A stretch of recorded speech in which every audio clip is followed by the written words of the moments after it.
AI may not take your job, but a human being who knows how to use AI probably will. This is a quote I've read recently. Now, generative AI, and especially the tools that everyone has at their disposal, they make things much more tangible, of course. By the end of this video, I want to show you how you can use AI to create a plan, just like in a course book, but I don't want to show you all that glitters. I want to show you advantages and disadvantages of this method. I've been using some course books, and if you decide to be a self-learner, if you decide to study on your own a language, a course book is one of the best things to have. You can follow a structure, you have a schematic way. I've always been a fan of course books, and these are some that I love using to teach my students and also to learn when I want to practice a little bit. You're an editor and you're specialized in writing course books for English foreign learners. The course books are 12 chapters long, and each chapter incorporates the major skills you should learn while learning a language, including theory, practice, and then exercises to review the chapter. Redact, in form of a table of contents, all the materials for the next course book to be published, and make this for a B1 English level. What I wanted to do was to compare a table of content from a book which has been redacted, edited, and also, conceptually has been thought of by people who work in this field, by people who are experts, by people who are authorities. So I was thinking, will AI generate something similar? And how far can I go to make it also more personal? So let's see the result. And I'm not gonna lie, I was quite surprised, because if you look at the table here, you get 12 chapters, as I've asked, and you basically get the same structure. Daily routines, free time, food, travel, work, education, home, shopping, wealth, technology, environment, social issues, arts, and then we have a review chapter. And then we have the grammar section, which I'm going to tell you was not bad at all. Something that stood out was that usually when you look at course books, there are some focuses. Lately, I've been using one of my favorite course books to use is the National Geographic Life course book, and there's always this focus, aspect. This is something that a human thought, in this reading, this is a good word that's repeated, and maybe we can provide more context. And here it's a bit simplified. Of course, the reading and the listening, they're difficult to evaluate, because here we have the topic, we have the style, we don't have the actual article. Functional skills is something that many learners ignore. Functional language is like that uncle that joins the family dinner and makes a very unpleasant comment, and you all think, what the fuck? Using functional language makes us more human. It's a part of language that we use when we get interrupted, when we want to apologize, when we are not sure about something. All the human interactions that don't just follow a simple text, a simple listening. Those interactions, those gray areas of, I need to ask something, but if I interrupt, I'm an asshole. So that's functional language.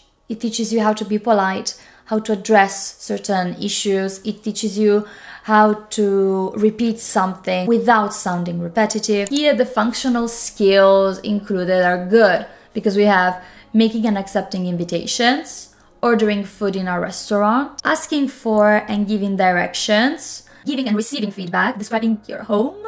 This one is odd, but okay. Truth be told, I was impressed. To be honest, I would never trust an entire course book. Like if ChatGPT were to create an entire, or Gemini, or any AI were to create an entire course book, I would never recommend that, because even with simpler tasks, I have seen hallucinations, and they're frequent, and using a course book, which should be your guidance and a solid source of material, it should lay your foundations. It should be something you have no doubts about.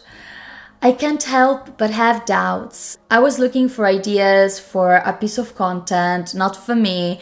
And even in one very short quiz that I generated, there was a grandiose mistake. I was stubborn, so I decided to create also an A1 and a B2 table of content.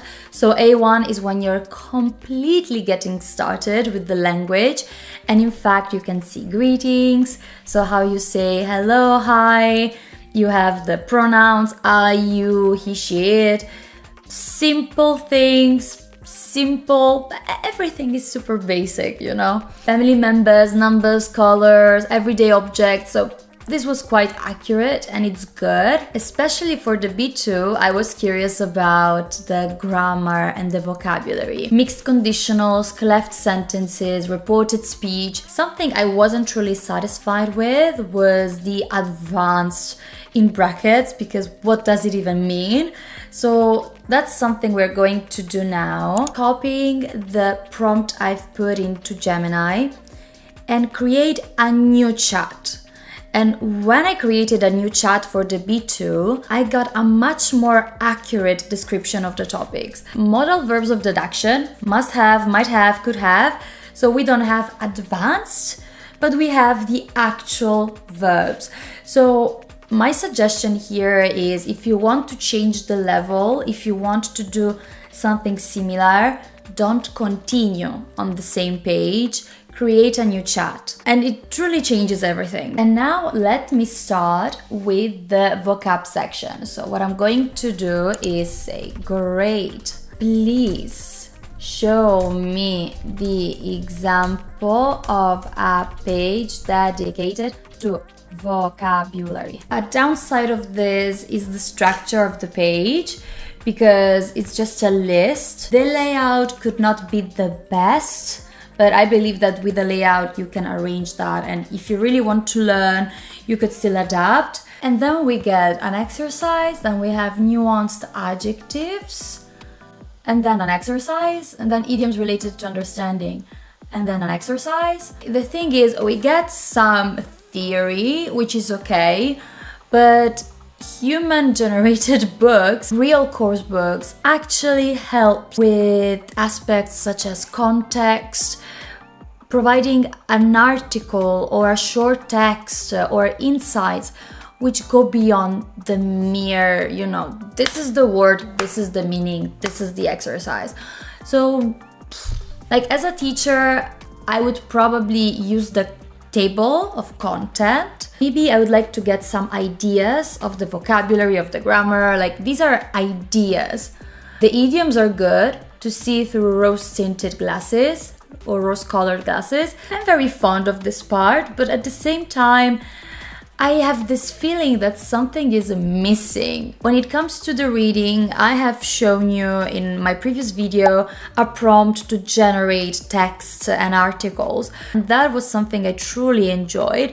So here you can get the idea of what you're looking for, and with those prompts you can actually develop the article. Another aspect that we cannot ignore is the fact that humans understand humans. If somebody has studied for years to develop a book, a course book, to understand and to make the process as easy as possible, I strongly believe in empathy. I strongly believe in the human touch. The way a course book is designed is somehow more connected and more accessible to a human. This is a great tool. It is very efficient if you learn how to use it. I would like to consider this as a plus, but I would never substitute the human content. In my opinion, that's too soon. And maybe in 10 years, maybe in 5 years, course books will be generated by AI only. I truly hope not. But at the moment, what I can tell is that there's a long way to go. And as a teacher, I would never I would absolutely never recommend something like this to my students. Merely relying on this can be confusing, in my opinion. So let me know what you think about this. For obvious reasons, I've used English because that's the language I teach, so I have more contact with. Let me know if you're going to try this prompt with other languages, and let me know if the result was satisfactory. Speaking of materials and learning English, I've made a video where I've told you about my journey from being a beginner to becoming a teacher, because I'm not a native teacher. So I leave it here, and thank you so much for following, for joining, and for commenting. Thank you so much. I'll see you soon with another video. Bye bye.